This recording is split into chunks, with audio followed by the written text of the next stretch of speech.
Welcome back, everybody, to another episode of Melo Meresco. We have another awesome guest today, Irais, co-founder and CEO of Sin Titulo, a clothing apparel shop. So go check them out. They also host, which we're gonna talk about this later, but they host mental health discussions and networking events. So go check them out for more information. But Irais, thank you so much for being here and welcome. How are you? Hi. Thank you so much for putting us on the podcast. Yeah, my name is Irais. I started Titulo alongside my two sisters in Mm, 2020. Um, so family-owned operation based here in Chicago. mm, Very much started off with shirts, especially during the pandemic. It was a time of one, the communication aspect with strangers and mm, just your loved ones was very scarce. But then another layer going on with social justice and just really being cooped up with your own minds and thoughts. mm, So instead of like, I found myself in a position of like constantly repeating myself on social justice mm, or cultural ties that I have with my identity. And I was just strained mentally and physically strained from yeah. repeating myself. Um, that I was like, what's an outlet that I can utilize on an everyday basis? Mm, And what I really honed in on was apparel. So really having the apparel do the talking um, for us without straining our voices. mm, And that's kind of where it started off. My sisters alongside also had the same mindset. So individually, we had um, this want and this desire in the market to really um, have what Sin Titulo was providing that previously no one that we saw was truly mm, honing in on, like unapologetic designs yeah. for us, made by us. And so our first shirt honestly took 2 hours to make. It was with our cousin. It was the longest process because like we knew we wanted to do this, but like knowing how to do apparel was something brand new to us. Mm, Um, and we started very like rinky dinky, like in terms of like no website, no mm, we had an email, but it was like DM us on Instagram to order. Like it was so low mm, budget. And that's how kind of how we wanted to start off was like test out the waters and then keep on growing momentum. And our mm, first launch, I think I was on my way to like vacation. So I mm. honestly had like zero thought of it blowing up as much as it did. Okay. Um, so just to get the love and support from our friends and loved ones has been amazing. And I love how the transition at first was a lot of faces that I knew. And then slowly as we Mm, started growing, we started seeing new and new faces. So just mm. to see our most recent event, I walk in and I'm like, I don't know 90% of these people. So that's a blessing. Just to see how our brand relates to so many new Mm. faces as well as our loved ones. Yeah, yeah. Um, I want to ask you because you said you were talking about like 2020. Is that when you launched your first the first launch or Mhm. So was it officially launched August of 2020, but then I August believe 2020? our first like drop was September, so the following month. Mm. And how did you guys? Because you said that you did like the first like shirt in a 2 hour process, but how did like even before that were you guys already like doing your research on like the type of brand, the not the type of brand, the type of material, the type of t-shirts, like everything that goes to actually execute the whole business, the whole clothing apparel? Honestly, I feel like TikTok really helped a lot with Mm. that, and I somehow I got on like business entrepreneur TikTok early on, Mm. and so I've seen a lot of videos of it, and I've always been a creative, um, like ever since I was little. So I would always go like to Hobby Lobbies and the Michaels and all that. Mm. So I already had that sort of background, Mm-hmm. and I believe I got asked this before, but I used to make shirts for myself. Like I used to Mm. hot glue designs, and then I would peel them, stick them on a shirt, and then spray paint them. So then it would Oh. have that kind of effect. So I completely forgot that I used to do shirts myself. Um, but in terms of like material, not necessarily. However, early on, we did have a few events where it was an interactive event event where people could come in, make their own shirts. Mm, However, they got to pick out the colors, the yeah. shirt types. So we had different types of shirts, one that was branded with like Champion on it, a lower tiered budget, or like a nicer, higher quality shirt. So then we Mm, kind of let the consumer help us in that process and be like, oh, I really mm, like this shirt. I really like this colorway. I like this design. So yeah. that was like one, like the customer loves it because they get to customize it and really make Yeah. Titulo theirs. Mm-hmm. But then for us, I was like, that's great research and market data for us. Mm-hmm. So it was definitely a learning experience with um, the materials and all of that. Okay. And you said like you started like since the beginning, like doing those events, like the do it yourself events. Like how, Mhm. like with those events, how did you like plan it? Because like there's like a lot of times where people want to do these type of things, like, but how do I do it? Like, how do I figure out? Like for you, how was that process? And it was and this was with your sisters too, right? hmm Yeah. So how Um, was that? I'm the type of person to not necessarily have all the answers, or I just make things work at the end. So when a Mm, lot of people are like, "Oh, I wish I could start a business," um, but I don't know how. I'm like, no mm, one essentially knows how.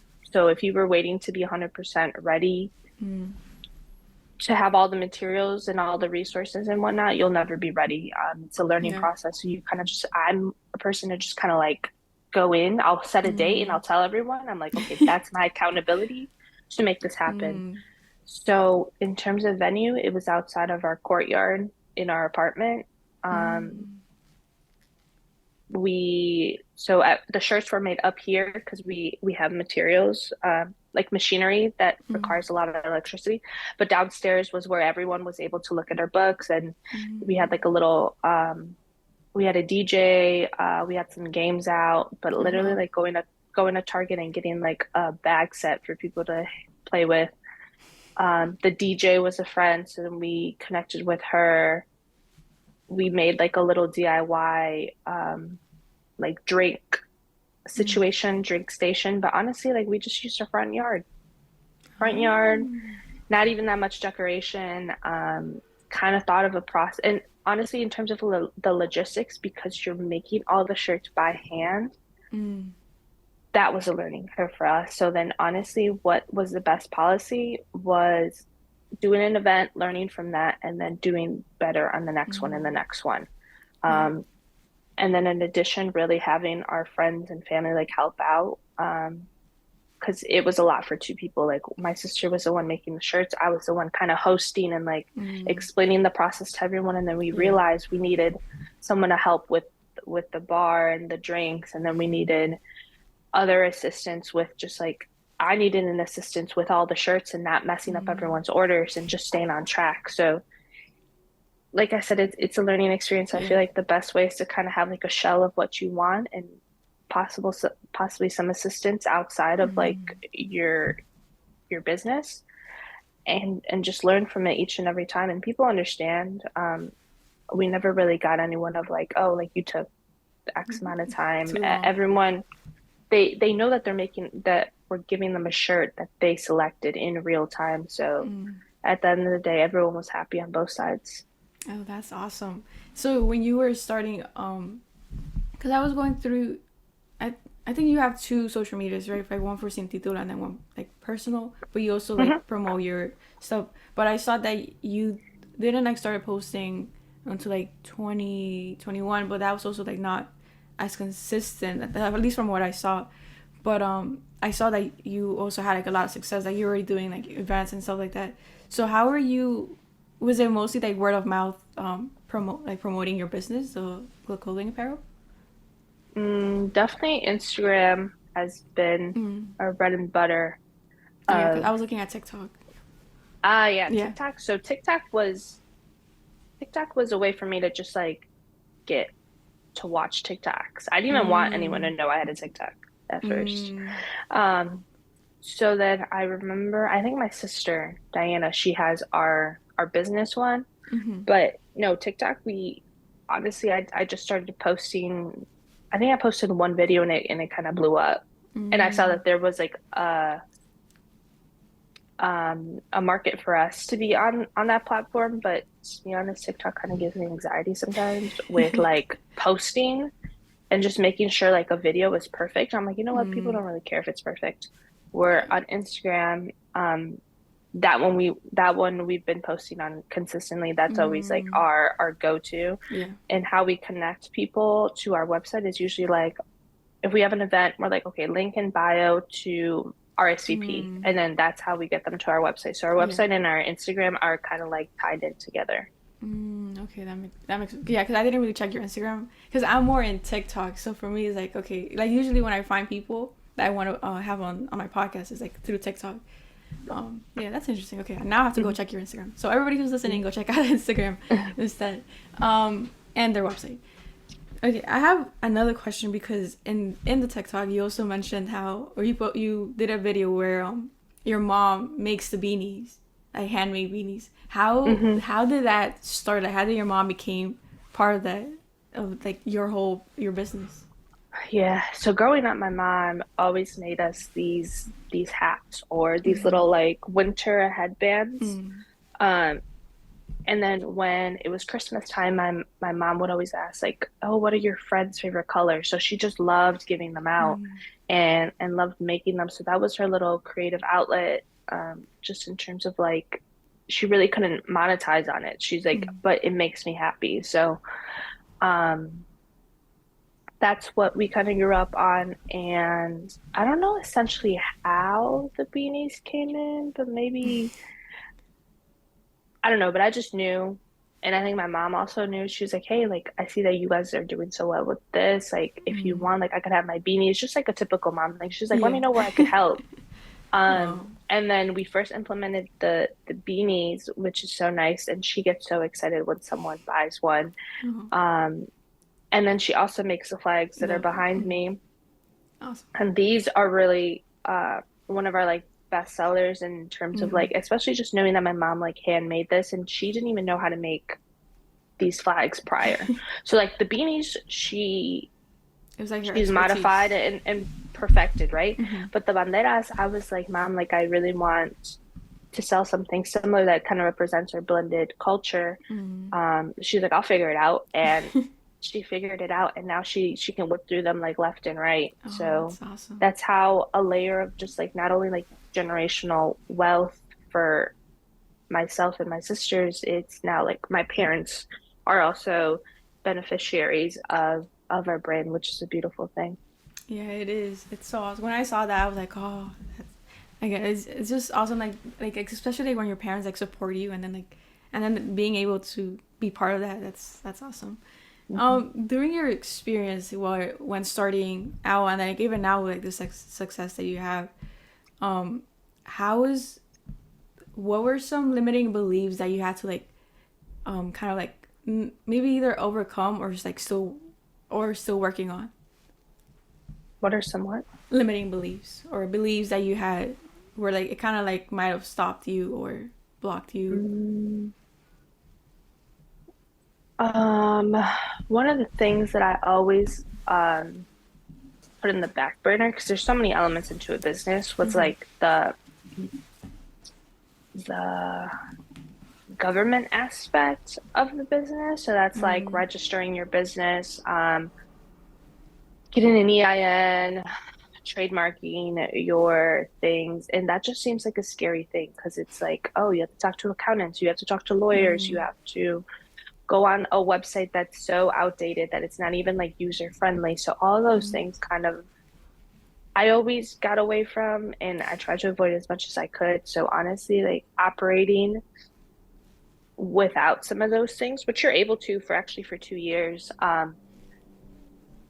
was scary. And like I always anticipated someone asking, like, oh, like can we mm. have like your EIN? And I'm like, we don't have one. Um, but thankfully, like we were able to kind of like continue for a while without that. But Yeah. then when I kind of like mustered up the the courage to like, you know Mm, what, let me just do it. And honestly, I think I was more afraid than it actually ended up being.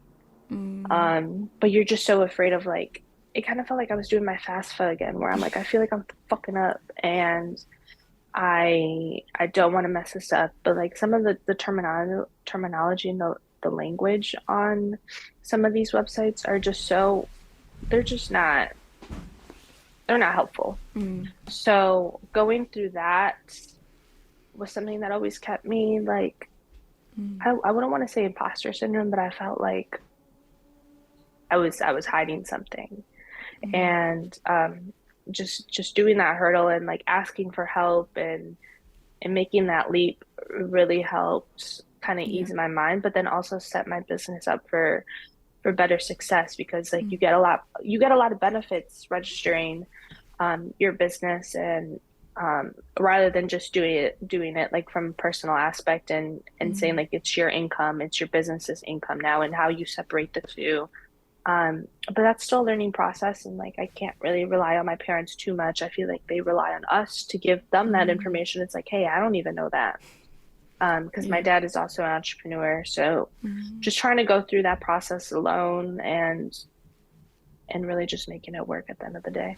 Yeah, I think I was having a conversation with my mom like a few days ago where she was talking cuz my mom wants to do like real estate investing and like she has her little costura business where she like teaches kind of like she has Hmm. like one student but she was like telling me how there's this lady that cuz she goes to English classes and she was talking to this lady where the husband is like a construction worker and he makes good money but he wants to start his own business and the only thing that's like kind of like stopping them from doing so is all that like paperwork or like registering your business, getting the insurance, getting the licenses, like all of that. And then my mom was like, that's crazy because my mom like kind of went through that because they also have a construction business for flooring, and my mom had to figure it out, which is kind of like harder too because my mom doesn't speak English that well, so that's another like barrier on top of that. Hmm. So she has to find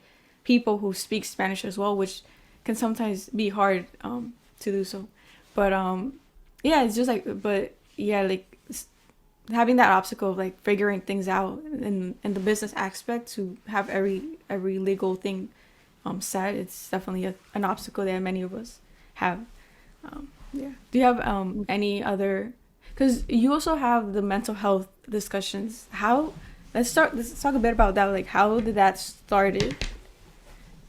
So if you would have asked like 2020 me, I would have been like, I we're not doing that. Um, Not to say like I don't at the time I just didn't really have mental health top of mind. And with Sin Titulo, it's an extension of like my identity and my sister's identity. Um, so anything that I want to do, like I put into the business essentially. Mm, So it actually started when we had a partnership with a mental health coffee shop here in Chicago, and they wanted shirts and they wanted to buy shirts in like bulk and crew necks and all that stuff. So I'm like, okay, we can do the apparel. Like, here you go. So mm, they selected what it would say on the front, and we just kind of um, were the manufacturer for them in terms of that. mm, But then like he wanted it to be more of a partnership of like, okay, like um, come to he would have weekly, I believe, discussions, but he had this big one for their third year anniversary, and he randomly mm, asked me, he's like, "Do you want to be on the panel?" And I was like, me being a businesswoman, I'm like, sure. Like, mm, I'll do it. Like, I didn't know the topic. I've never talked about my mental health to that mm. capacity because it was A big event. at a theater, Oh wow. like a venue, like a large venue where concerts are. Mm, So, um, I was like, sure, because honestly, they had a great platform and I love what they were doing. I admired it from afar, but I wasn't like mm, inputted into their branding and be like, oh yeah, like I'm for mental health. I'm here talking about mental health 24/7.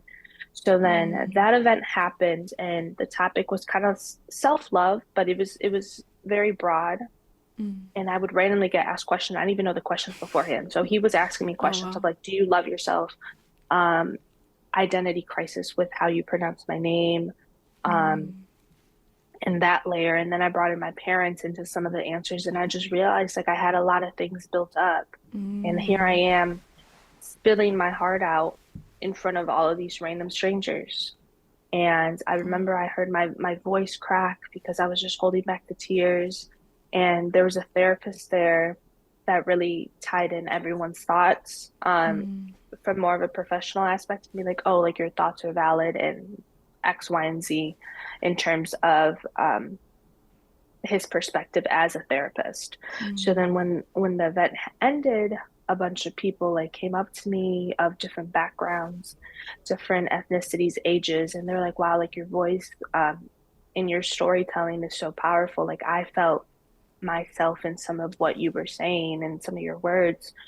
So like not only did I feel uplifted, the audience really connected with my story. Mm. And then the therapist, his name is Fabrice, also came up to me and was like, you have something here. And I was like, I feel really good and I want to feel like this again. I I would love to have some implementation of mental health Mm. in Sin Titulo. How do I do that? So then I spent a winter in Mexico City, Mm. and Wow. really wanted to hone in on how I wanted our mental health to look. But because we can't just pick up any mental health book because it's not written for us. It's not written for Mm. Protestant immigrants. It's not built for um, our type of identity. So really trying to like start somewhat from scratch and be like, how do I want these discussions to look? I Mm. really honed in on the storytelling aspect of just essentially having a conversation, and a conversation is healing in itself. Um, and so I spent the winter and then the spring in preparation for our first event, which was on Cinco de Mayo, a very Mm. intentional date of wanting to take back that day, essentially Yeah. recolonize our own holiday. Um, and that one was about intersectionality and how does Mm. your identity show up in the workplace, in your brand, in your everyday life. Mm. And that was a beautiful event with, honestly, it was like friends, loved ones, people that we admire in the community Mm. coming together. And then that same therapist, Fabrice, was our moderator, our therapist. Mm. And we've been keeping it up since then. And one of the things that a lot of people really hone in on is being a product of immigrants and how does that look? How do we do generational, how do we heal our generational trauma and our inner child Mm. and really tap into our early stages of life and how that shapes us out today, and like talk about some of the good, talk about some of the bad, Yeah. but at the end of the day, have a sense of community and feel like we're not alone. But that's how that was implemented, long story short. That's so awesome because I, if I was living in Chicago, I would love to like to go and go into one of those events because you don't really. I mean, I live like in my own bubble. Like I don't really go out, but like you really don't see these type of events like out there, especially like mental health, where like in maybe like even like Hispanic or maybe any cultures, like it can be taboo to talk about mental health. Like how Hmm. there's like beliefs where like therapies for those locals and you know stuff like that where we have to start having those conversations about mental health with our families and then with like friends and then like as a whole community, which is like so awesome. I was I'm doing this course right now with I don't know if you know him, but it's like Fred Broca. He's like a spiritual teacher, and in this course he talks about healing your in Spanish it's sanación, sanar tu árbol familiar, which is heal your family tree, something like that, which is pretty interesting. Like it's like one class a week, and then he gives us like homework, but it's like a lot about like generational beliefs that come to us, and how we really have to see like really reflect on like what have we been taught, and just not just like our parents, but like in like the whole family, which is pretty interesting because I was like reflecting and doing all this stuff and I see how there's like beliefs where I'm like okay I don't really want to be part of that belief, and then there's other ones where like how you said like we also have to be proud of like those like good moments, those good things that our parents like gave us, like those values and principles, which is pretty awesome. And now I'm able to.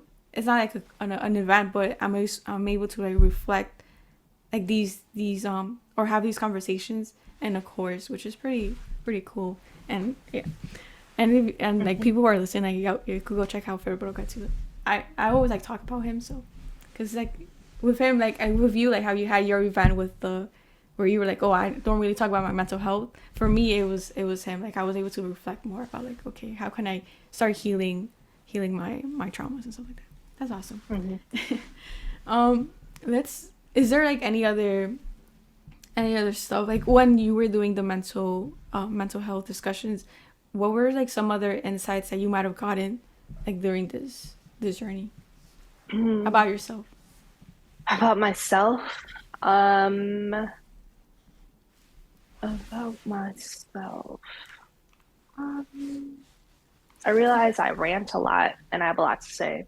I Mm, feel like always keeping things inside, and especially with my like one-on-one therapy sessions, I tell mm, her, I'm like, I like to rant. Like I just like to like spill it all out there. yeah. And then I started using Instagram too to go on my rants. Mm, And they're like 5, 6 stories long, and then people are probably wondering like, what am I doing? But having just honestly like talking about it out loud and like listening to yourself talk, mm, you have these epiphanies of like how you are, like who you are as a being. mm-hmm, And it could be as simple as, I'm gonna give a funny example of, I eat really fast. mm, I didn't really know why. I was always the first one to finish my food in high school, and I just eat really fast. I look up and everyone's still so eating. yeah. I realized I do that because of my dad. Mm, So my dad is a very impatient person. And if there's a tortilla on my plate and he finished his, he'll take my tortilla. And he's like, oh, you can wait for the next one that your mom's mm, making. A piece of steak, he'll take my steak. So my dad is very much like, ooh, let me try everything. mm, And like, if I'm done with my food, but I'm still hungry, I'm gonna eat my child's food.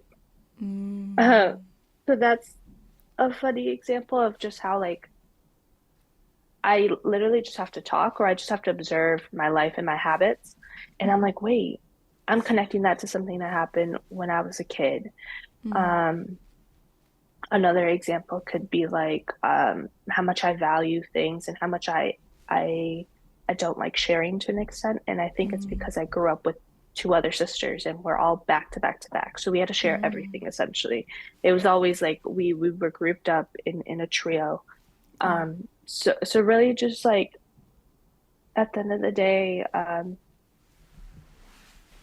learning about yourself, it's like it's a lifelong course of you and who you are as a being. And sometimes you don't even know like why you do what you do. Yeah. So those were some of the things that I realized was I was just having self epiphanies as I was speaking out loud. And I always love being on the panel myself because that helps me really connect with the audience rather than just being another listener. Mm, Whether I'm moderating or whether I'm answering the questions, I that helps me. But then I also learned a lot about my friends that are on the mm, panel, things that I didn't know about, or things that you don't typically talk about, like going out for drinks or going out to get coffee or co-working. Um, mm, Having our discussions, it's called Fruits of My Labor, really creates the platform for it to be okay to talk about these things, and it's okay to.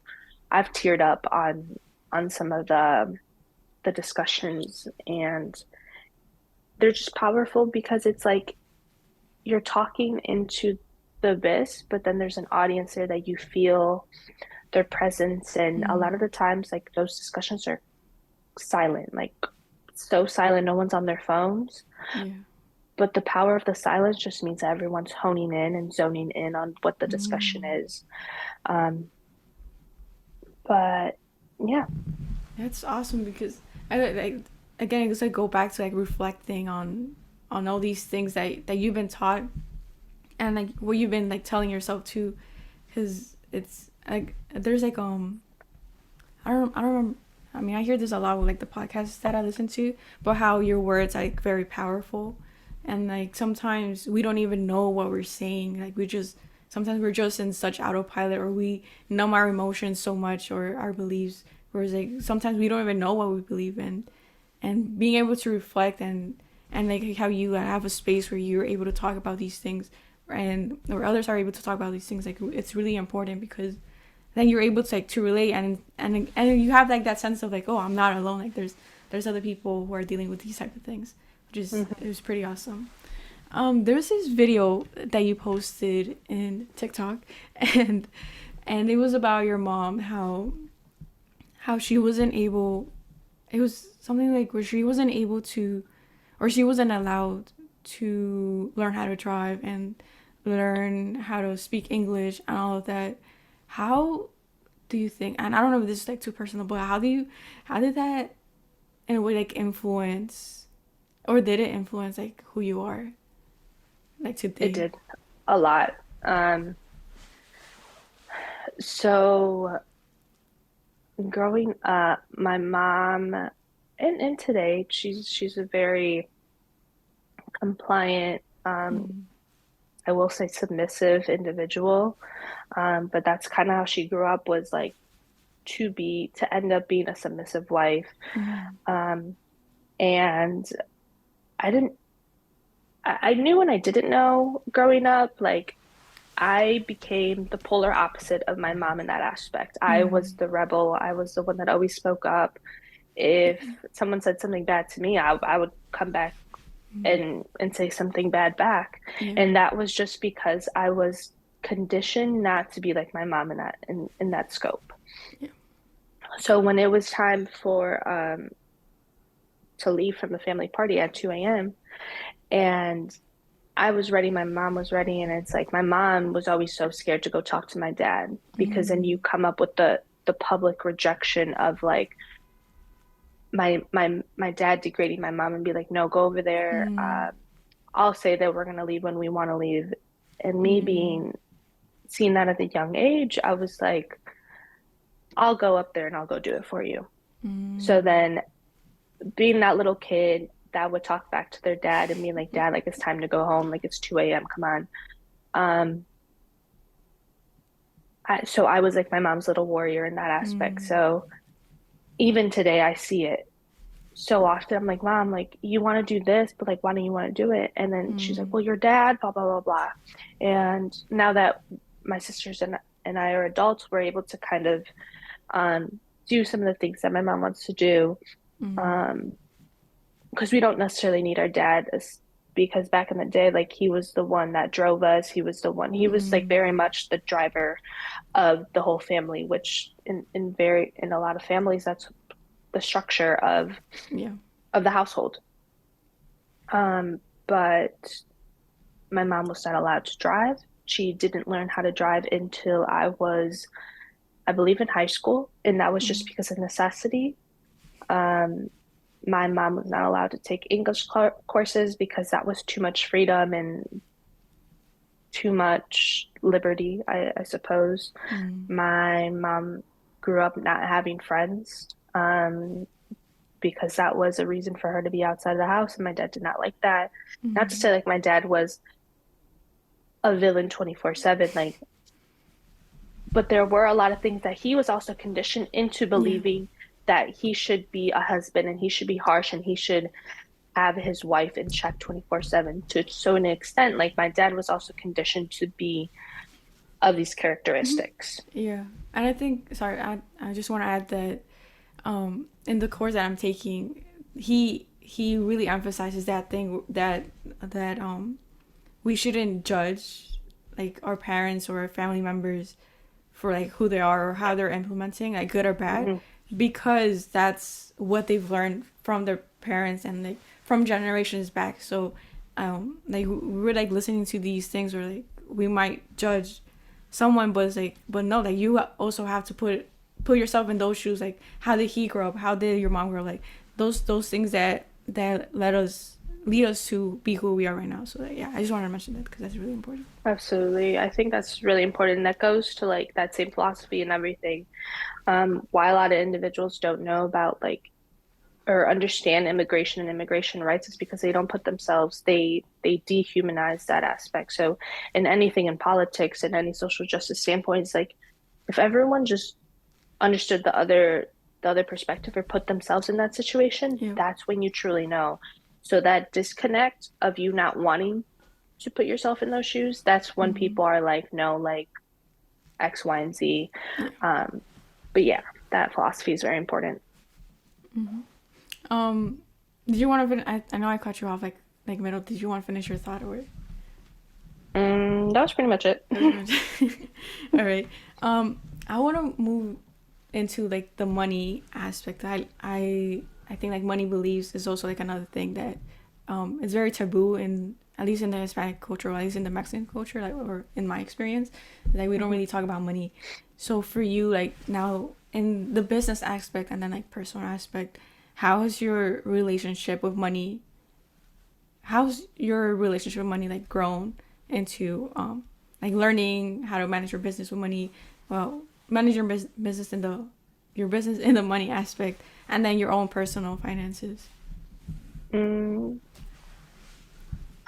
Money has always been a scarcity growing up, and I feel like even when, if I were to become a millionaire, I feel like it would still feel like a scarcity. Mm, Especially living through the '08 recession. Like, yes, I was a child and I was a kid and I didn't have like a job or anything, but I saw the effects that that had on my family. So mm, growing up, we lived in a one-story house with all of my aunts and my uncles. So literally it mm. was one room per Wow. family. So I grew up, I see photos and it's all of us together in this house. Um, but then we moved when I was in second grade to a beautiful home. We each got our own room. There was two living rooms, a huge kitchen. Like I was like, wow, this is like quote unquote the American dream. And I lived a life of like, wow, like this is what it means to kind of like be successful. Mm, Especially in the terms of my parents' eyes. I'm sure that they saw it was a brand new home, a mortgage and all these things. And then when the '08 recession hit, I would have periodic conversations, or my mom would have conversations with me, like, Mija, like one day, like we might have to move. And I'm like, what are you talking about? mm, She's like, well, we haven't been paying the mortgage. Like at some point, like the house is gonna be taken from us from the bank. I'm like, the bank can't do that. mm, And like me just trying to understand and having those early conversations of like foreclosure as a kid. And I was like, mm. I don't understand. Like just in my head, I was like, why don't you just pay the bills? Yeah. Um, but then like not really understanding like the recession and my dad, his business was revolved around like luxury gold. So like Mm, cadenas for quinceañeras and all that and just like everyday stuff. So one of the things that people cut off during the recession was some of mm. those luxury items, which happened to be what my dad did. Yeah. So then I started seeing my dad in a lot of like um odd jobs. Like Mm, there's this thing called chacharachero when you would like literally like go in alleyways and like collect metal. Um, mm, my dad started working at a factory. I've never seen my dad has always been an entrepreneur. He's always been his own boss. So then just seeing him do these odd jobs, I was like, what's really going on? yeah.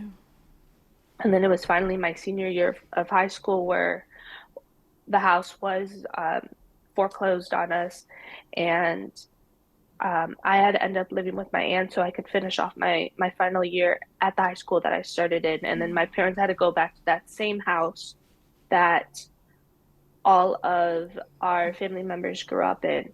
So then having to really go backwards and start from day one, I was like, wow, like the effect of money and how that you feel like you're secure and then something Mm, drastic out of your hands, or maybe it is in your hands, happens, and then you're like, wow, like in a blink of an eye, if you don't have a cushion or you don't have a game plan, it could really crumble in front of your eyes. So then I was always described to be a coda, like always cheap, always like I always had my own little money because I would bake cakes and I would sell them. I sold candy out of my locker in high school and middle school. same. I was that little kid like hustling. So I always had my own little pocket of money because I didn't want to be reliant on anyone else. Because Mm, not to say that my parents were irresponsible with money, but I did see a lot of irresponsible actions from them. mm, So I didn't trust my parents with money. And I still don't to this day.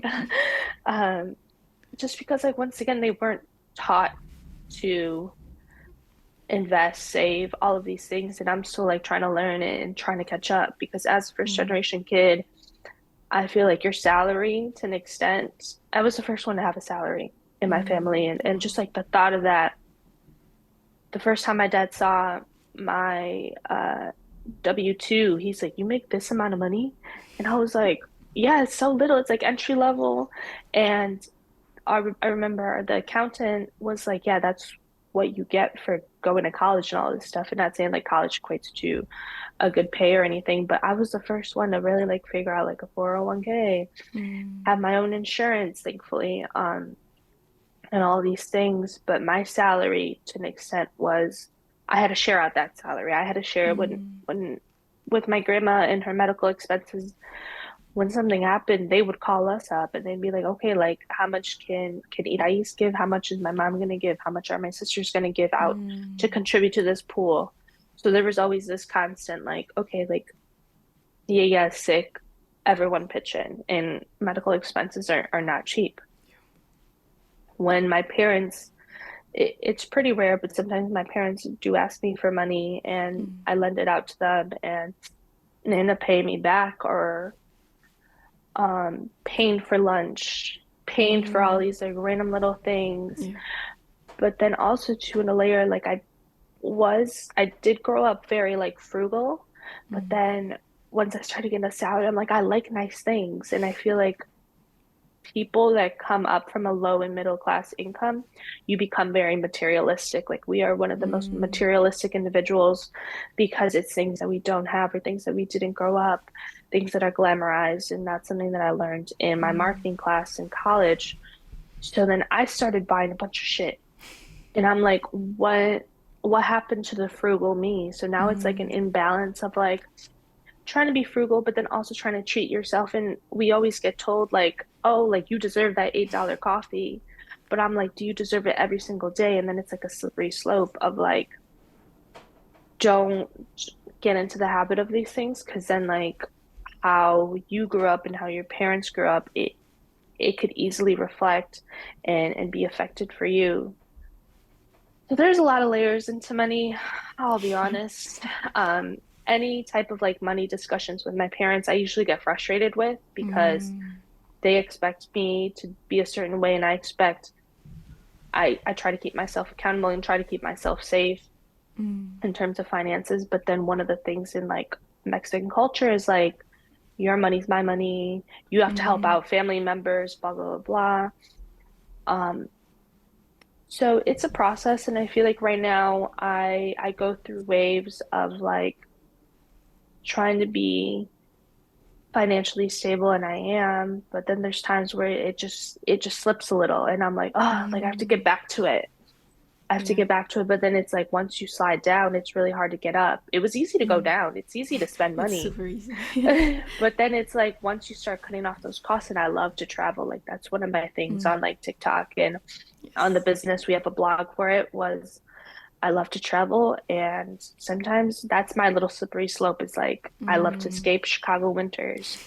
Um, and when I'm on vacation, I just love to like. I should really start budgeting more, but I just love spending. And I'm like, at the end of the day, that's an experience, and there's some things that I'm okay with spending. mm, But then when I come back, but then I have to put myself back into reality and be like, okay, like the business needs to be fruitful. I mm, need to be personally good. yeah. And then once I have that, when I kind of feel like I'm being like squeezed in a sense of Mm, like, okay, like I have to cut costs, mm, that's when I really thrive. So just trying to find a good balance between the mm, two and not repeating habits. Um, and having some of these conversations with your parents is tough, but like we got to keep on going at it. And something that I really want to do for future me is like go to some of these discussions of like financial financial freedom, whatever X, Y, and Z may think or thing may be, of mm, just to know, like not necessarily like saying like, oh, I want to go into real estate and I want to know about this, but mm, it's just good to know. It's good to know some of these things because in high school and college, those things were not taught to us. yeah. Um, So definitely in Chicago, there are a lot of good resources and a lot of like small businesses that focus in on these topics. It's just me going to them and just kind of being like a sponge and absorbing all that just to kind of have in my back pocket.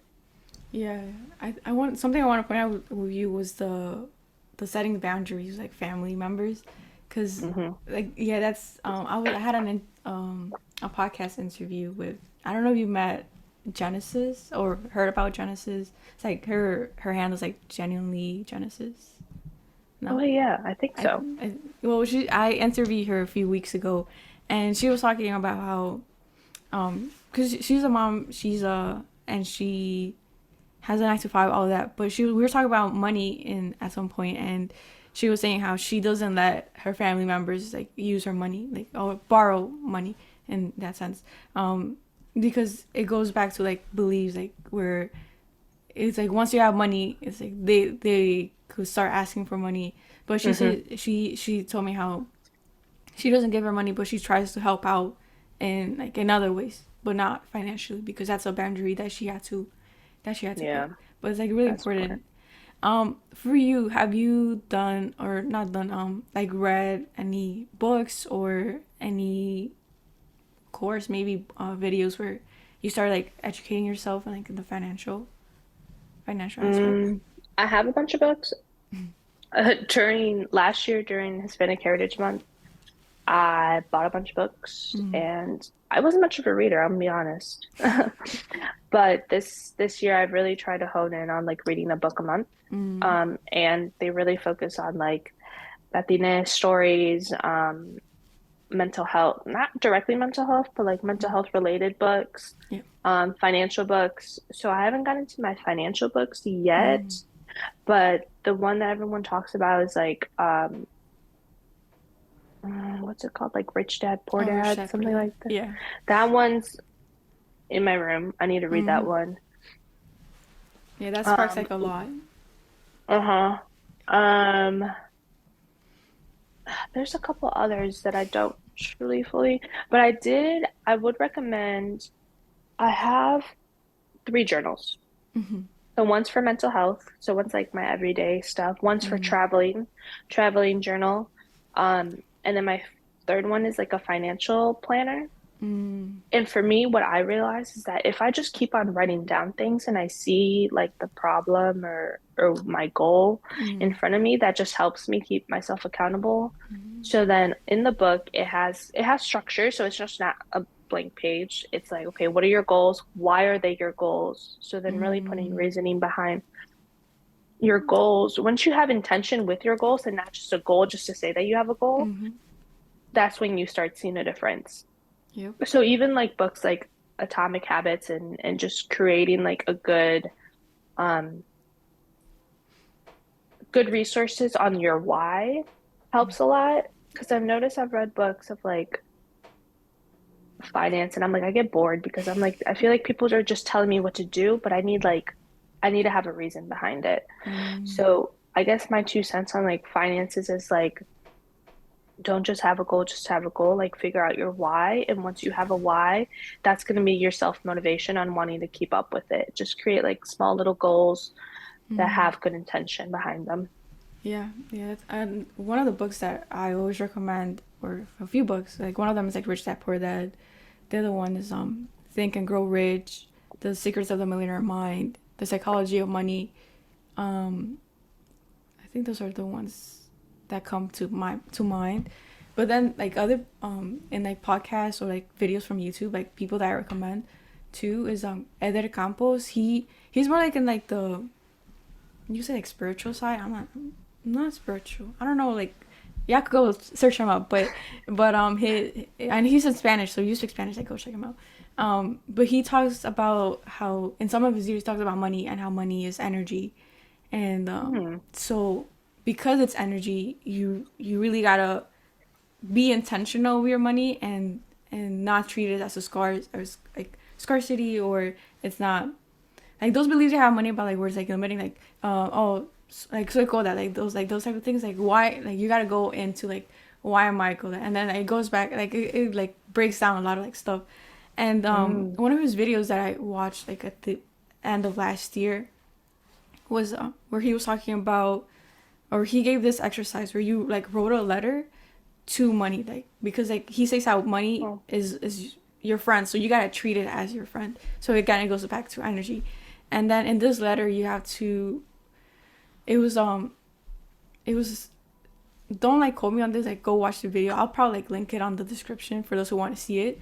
But it was right about like your experience with money, the things like how you treated it, and then I think the last part was like how are you gonna commit to having a better relationship with money, and mm, yeah, it was like something like that. So it was like pretty interesting. And another thing that he said it was like with the dollar signs, you're not supposed to write it down because like the energy goes down. Like you're supposed to write your dollar signs like going up, like oh, which is like pretty interesting. So I was like, what? Like that's weird, the but it's little like things. I'm gonna start doing that too. Like I'm gonna start doing my dollar signs like up.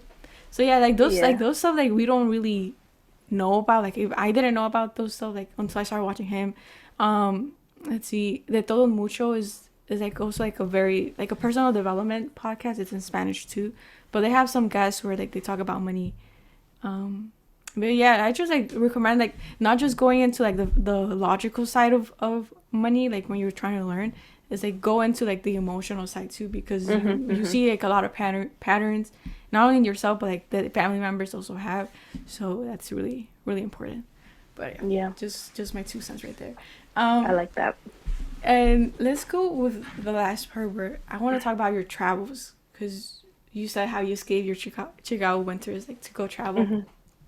When let's go like what was your first travel experience? 2016, I studied abroad in Barcelona, and then Mm. every weekend went to like a different country. Oh wow. That was amazing. I don't even know how to describe it. Like it was so surreal. Like and it was Yeah. so taboo. No one Mm. in my family traveled. My growing up in an undocumented environment and Mm. just seeing like how a simple piece of paper gets to say yes or no for you to leave the country and explore Yeah. and literally let life be your college and your school Mm. was something that I thought about and like also didn't think about. So definitely 2016 kind of was like my created my travel bug.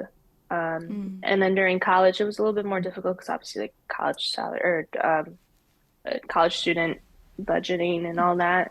Um, so then after that, and I guess more recently, as of September, I've been to Peru, Colombia, Cuba, Costa Mm. Rica, LA a couple times, and it's like I always hone in on like Latin American countries of like one, it's amazing to see how like our culture is like intertwined, but individually it stands on its own 2 feet Mm.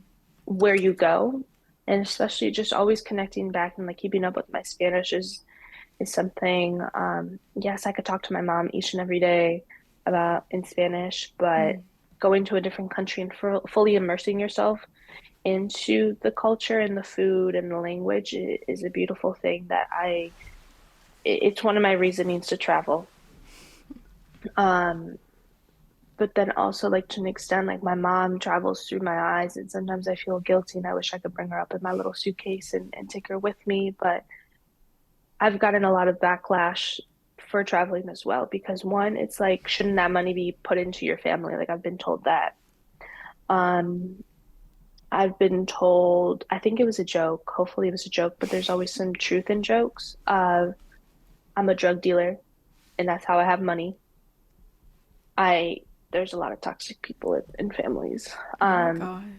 yeah, so then that goes into like the money aspect is like, oh, like she's doing so well. Who did she screw over? Who she Mm. must be doing something not ethically correct. Yeah. So then honestly, I let a lot of those things like at they don't even enter my mind. They don't even like keep me up at night. I think it's more funny than anything that people have my life in their mouth. Like, Mm. why would I do? Why are my actions affecting you so much? Mm. When my mom and my dad are okay and they're proud of what I do. And those are the only two people that I need like approval from. Yeah. Um, but even my dad sometimes he's like, why don't you just go back to your roots and just go back and go visit like family members in Michoacan where our Mm. family's from. He looked at me sideways when I said I was going to Mexico City. He's like, why? Um, Mm. so one, I have my dad that's kind of like that old school, like just use your money and go spend it with like your family. But then I have my mom, she's like, oh yeah, like do this, like I want to go to do these things. And it's like, what do I do when when my mom says like, oh, I wish I could go here. When I Mm. went to Thailand, she was like, oh my gosh, I wish I could go to Thailand. Like it looks so beautiful. And I'm like, damn, sorry, mom. Um, so traveling is a blissful thing, but then it's also like there's a layer of guilt in there. Um, but at the end of the day, I feel like it reconnects me with myself. It gives me another purpose to move on and progress as an Yeah. individual. Especially being in Latin American countries, I get to hear firsthand like how the experience is and understand my privilege. Like that's something that not too many people talk about is like the privilege aspect into traveling and how coming up from an immigrant household, how does that tie in and how does traveling positively and negatively affect a Mm. country and tarnishing cultures and whatnot. So I'm a big advocate for like one, if you travel, like do it genuinely and do it without or as minimalistic of destroying culture, Mm. economy, X, Y, and Z thing, but then also like think about traveling and then how does that connect to immigration rights? Like if you Mm. travel, I feel like to an extent you should also be an advocate for immigration rights because what you're doing is because of your privilege aspect of your status of what your passport is coming from. So Yeah. then that's something that I'm once again an epiphany that I had. I'm like, why do I always feel some type of way about white travelers traveling in an ingenuine way or using their platform for good? And then I'm like, you know what? Because it's like they don't see the privilege aspect in that and how a lot of people don't get to have that advantage and get to Yeah. have that luxury. Um, so once again, a lot of epiphanies here with traveling, but overall, I love it. And I want to be an advocate for Latinos, Latinas to travel more because, once again, like I said, there's so much negativity revolved around that being selfish when it really isn't. Yeah, and at the end of the day, like while you're traveling and not just traveling to your home country, but like traveling to others, it's like you're breaking generational beliefs and also opening possibilities for those who are ahead of you, like the future, you could say, Mhm. because like at least like also in my experience, like none of my family has ever traveled, and I'm undocumented, so I can't travel outside of the U.S. But I've been able to travel to Florida and to Texas, and thankfully because of my cousin, like she was able to help me with that. And but my cousin, my older cousin, she was able to get her what's it called, her residency. So she's Mhm. been able to travel outside to Mexico, and it's like in Baja California. I don't remember the name, but Mhm. somewhere in Mexico, and then to Aruba. I think that's what it's called. And so like she's Mhm. like breaking those like generational things, Yeah. and like saying like, oh, it is possible, like you can travel. And I feel like these like experiences are like really cool because it not only opens to like you breaking generational patterns, but like you breaking your own beliefs, and also like again how you like being able to reflect, because traveling is not selfish, and you don't have to go to your home country all the time, especially like to like visit family. I know like one of Mhm. the experiences with my cousin, she also went to Mexico, and like for her it kind of felt like she wasn't able to like truly experience Mexico, at least how she wanted to, because she had to take like the whole family, and like because Yeah. she came, because they think like you're in the US, like you make money or something like that, even though you don't, and to an extent it's like she had to like pay for everything. Yep. So that was Yep. like, so she was like, like I want to see my family, but like this aspect of like me having to spend money for them is, it's not like Mhm. the best. because it hits like the finances too. It does, honestly. It feels like you're obligated to be Santa. And it's Yeah. like, I could be Santa for like a second, but like 24/7. Mm-hmm. Yeah, I relate to that a lot. Yeah, and I am. For me, I have since I'm undocumented, I have DACA though, but I'm right now I'm working on my advanced parole, so hopefully by some point this year, I'm able to go to Mexico to see my grandpa. But like even then, Mhm. like don't tell the government, but I want to like go outside like to travel like areas around Mexico, but hopefully that happens. I Because I hope it yeah, does. I always had like that travel like I think it's like there's like those things where like the things that you have you like take for don't take for granted, but the Hmm. things that you don't have like you take, Hmm. or something like that. And for me, it's like Absolutely. because I'm not able to travel. It's like, oh, I want to travel. Like I want to go out. You But have the urge to do it more, I yeah. know. So I'm a little in between where it's like I not a lot of people like look at travel and they're like, oh, anyone could do it. Like you could do it at a low budget, but it's like money isn't Mm-hmm. the only obstacle for a lot of individuals. So then Mm-hmm. I had to grow up with people adjacent to me that are undocumented. So it's like I could still have this liberty to move forward and do these things. But then I'm like, wait, but then like I'm always reminded of like a lot of people that aren't. So once people have that mindset, I feel like there could be a lot of progress in immigration rights, hopefully, because people don't put themselves in those positions. And it's like you want to do these things, and it's like, okay, you just pick up your passport and then you go. But it's like, Yeah. what if you don't have a passport? Like, then what do, Becky? Mm-hmm. That's funny. Yeah, there's who it was with Sylvia. I don't know if you heard about Sylvia the Nomad. Like her handle is like Sylvia the Nomad. She's like she does van life. So we were also talking about that how Oh, yeah, because she like does like a lot of traveling. But yeah, it's like pretty interesting. Like for me, it's like really interesting like to have these conversations like with women like you or like women who have different careers and in this case like traveling, because it really like opens up the conversation and like the experiences that people have. It's not always gonna be it's not always gonna be the same. And hmm. we also like talk about how like representation like, is like really important, like in any industry, in any niche really, and in the travel and just travel niche is we were talking about travel niche specifically on representation, which is like pretty like it has to be done more. And we were talking about how if you don't see like yourself like these social medias or yeah, social medias mostly, like you try to do it yourself. And even like with me, like let's say like I want to see more like undocumented undocumented or DACA recipients like traveling more, like even if it's like in the US. Hmm. But I've always had like that how do you say controversy in my head where like do I really want to go and like to other states in the US where like they're not even like allowing me to travel. So like that Hmm. rencor type of thing, like do I really want Hmm. to do that? But it's like that's like my only option to travel in a way. So I don't know. Those are like conversations I have with myself. Like, do I really want to go out and travel to other states? Even though like Hmm. some are like really pretty. Like I see like some social media posts and it's like, oh, I want to go there. But yeah, those are conversations to have. Um, sorry, I went like in a little rant.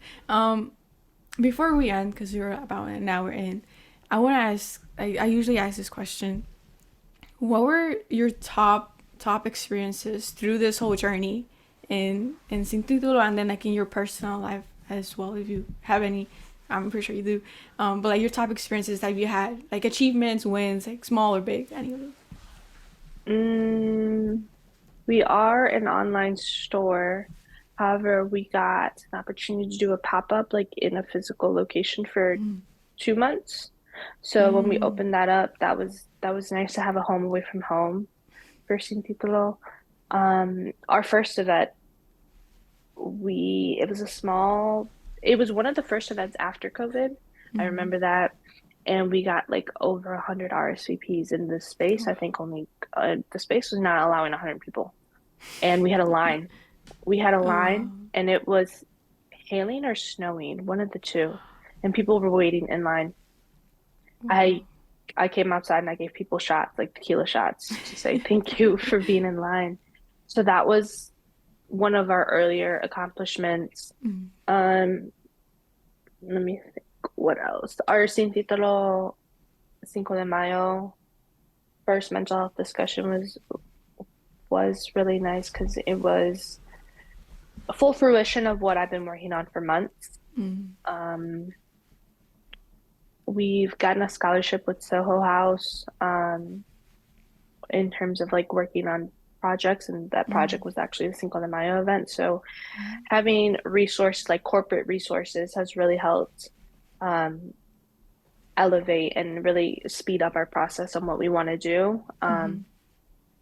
Personally, I always go back to like the traveling aspect, but like Peru was one of the countries that I've wanted to go to since I was young. Mm. I was always gravitated towards like the indigenous fabric and the colorfulness, and I was like, Mm. I don't even know like any Peruvians or about Peru itself, but it just looks so beautiful, and just like being there in person Mm. and experiencing the natural beauty of like the Andes Mountains and alpacas just walking around like on the street, and the indigenous ties too of like in school they learn the indigenous language and Mm. how they speak on the knowledge aspect of like their ancestors is just a beautiful Mm. thing. Whereas like in Mexico sometimes I can get lost generation from generation just because of colonizers Yeah, um, that's not what wanting I to was wash it thinking. out. Um, but that was that was refreshing to see. Mm. Um, personally, I also I don't even know if you know this, but I also work like a 9 to 5 Oh yeah, I marketing saw job. Mark. And I think one of my accomplishments, yes, was starting off in that, but then also like knowing, utilizing my voice to advocate for when things aren't right. Mm. So having to go through the process of standing up for myself and being like, this is a toxic work environment Mm. is something that I recently had to go through. And although it was like it was tough to go through and go through repeating my story and these examples of like microaggressions or micromanaging or whatever it may be, of like, this isn't healthy. And just because you pay me Mm. doesn't mean that you deserve to treat me in X, Y, and Z format. So really just being on the other side of like being in a healthier work environment um, is tough to do, but I'm glad that I Yeah. did it. I think that's all I got before I start rambling. I want to. There's like two questions that came up to mind for the job aspect. How have you been able to? Are you still working on the market? So how have you been able to balance that out with like the business aspect of it? Oh, that's tough. Um, so honestly, just really utilizing my free time. And Mm. thankfully, I get to work from home, so then I Mm. Okay. can do things interchangeably. Yeah. But there have been times where I just feel stressed. Um, but I think with this new role and this new team that I'm having, I think that there's a lot more leniency into that. Mm. Um, but what I kind of do too is just like have meetings with myself in terms of the business, or have like a Mm. to-do list or a checklist. And I don't necessarily have to check off everything on my checklist every day. Um, but I don't know. It's tough. There's a combination of like my job, sin titulo, but then also rest. And Mm. rest is one of those things that could become a slippery slope, but it's like we deserve those things, but we're conditioned to not want to work, or conditioned. Oh, my headphones just got conditioned to um, not rest and not prioritize Mm. that. So there's a lot of things.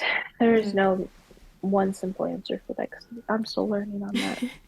No, that's the same. I asked the same question to Genesis, and she said the same thing. Like it's like being flexible with the schedule, being able to adapt. Because she also, because for me, like it's I don't have a 9 to 5 job right now. And I also I'll add that one of the reasons why I don't have a nine or kind of like stayed back from that is those beliefs were like toxic environments. Like I don't want to. Hmm. It kind of like I kind of self sabotaged myself to like not do a 9 to 5 because of like those like beliefs that you have about 9 to 5, like toxic environments, mostly white people. There's like not a lot of community, those Mm-hmm. types of stuff. But I probably need a 9 to 5 job soon. Anyways, but yeah, the scheduling, being able to reprioritize your day, because there's like, at least like for me, there's like times where I want to do this at a specific time and a specific time, but then there's like events that like you don't see coming and like ruins your whole schedule. And then for me, sometimes I go into like a down spiral where like, oh, I should have done this, I don't know, whatever. But Mm-hmm. yeah, just like being able to reprioritize your day is really important. And then the other question I want to ask you was the name of your brand. I probably should have asked this since the beginning, but why did you choose the name Sin Titulo? That's funny. Because so when we started up our agreement of we were going to do this business, I Mm-hmm. had started a group chat, and I'm like, it tells me I have to name the group chat. Like, what do I name it? And then my sisters were like, oh, just call it like Sin Titulo, like just for now as a placeholder. Mm-hmm. Um, but I feel like we kind of grew into our brand. So like our purpose came after it because we're like, okay, we just randomly came up with this name. Mm-hmm. But Sin Titulo has branded itself into going into whatever direction that we wish it to be. So we started off with shirts and then we started doing interactive events. And then we brought in like social networking events. Mm-hmm. And then now we do mental health. And then we do traveling. So Sin Titulo to the extent it just means like we kind of just do whatever we want to do Mm-hmm. because we're not in a box. Mm-hmm. Um, so that's kind of the funny story, but then it really has fit into what we do. Oh, you do. Oh, that's awesome. I wasn't expecting the answer, so that's pretty cool. The Hmm. message. There's I would there's this, I have like this course, like a business aspect and a business course, you could say, and they were doing like a quarterly planning or planner or something like that. And one of the things they were talking about was like projects on like what do you want to do for your business, like to generate money. And she was saying how with the projects it doesn't necessarily have to be, it was more like what's your mission, and does that project like fit your mission? And that's pretty much like what you guys are doing. Like you have like these little things where you might think it's not related, like mental health discussions and then like clothing or networking events, but because of like what your mission is, like it all ties in together, which is like, Hmm. it's pretty awesome to see. um yeah, I think those are my last questions, and my last question was the accomplishments. So I want to thank you, Irais, for being here, for having this awesome conversation. And for those who haven't checked out her and her sister's clothing store, like go check it out. They have awesome T-shirts. I've seen them myself, so I can't wait like to earn some money and then like go buy some and support. If you live in Chicago, go check out. Sorry, go check out if they have any events going on soon. Do you have? I should ask. Do you have any events coming up soon? We're working on a couple for this month.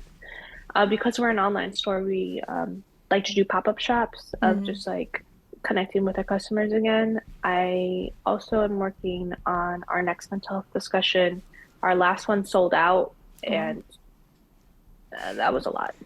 So just continuing the conversation once again, um, bringing in some new voices, some new faces. Mm. But yeah, definitely like our spring, summertime is when we like really amp up everything. So Mm. keep an eye out. I've also we like to do things in terms of like the month sometimes. So like Cinco de Mayo I mentioned. Mm. So sometimes our topics are revolved around like the topic of the month or whatever it may be. Mm. Um, but yeah, just trying to always keep up with it. Hopefully I'm gonna be in Chicago for a little bit. Um, but yeah, the best way to just check that out is like our Instagram is always the most Yeah. up to date with that. And then our website has like a events page. Mm. Can you share your social medias for those who wanna check it out? Officially did that. My AirPods. Yes. Our business Instagram is Sin Titulo Shop, Mm. SINTITLOSHOP. Okay. Um, and then I should really get a business TikTok, but honestly, it's just mine and it just kind of blew up. Mm. But it's my first and my last name, so Irais Elisabas. I'm sure we could put it like in the description. Yeah, in the description. Yeah, I'll leave all the links in there. And then our website is tituloshop.com. There you can shop our website, check out our event page. If people are in Chicago and they want to volunteer, photographers, um, volunteer people that day of, therapists. We're looking to hire or get volunteers in those aspects if people want to help out. Because we notice that a lot of people want to be a little bit more a part of the quote unquote mission. Um, or if they have a general question, there's a contact us page as well. Yeah. All right. Yeah, I'll definitely leave the links for those who want to check it out. And I want to thank you again for being here for having this awesome conversation. And then you're always welcome back to. I can't like wait to see like your whole business like blow up more and like scale more like and do like a whole $1 million business. I don't know. I could already see it. Um, yeah. So you're always welcome back to like share your progress and like even like maybe like your sisters like coming up too like since they're like part of the business too. Yeah, and like for those who are listening, don't forget to give us a rating or a review in any podcast platforms that you're listening to. And if you're watching this on YouTube, don't forget to subscribe, like, comment, share, all of that. It really supports this podcast. And yeah, I'll see you in the next episode. Thank you. Bye. Thank you.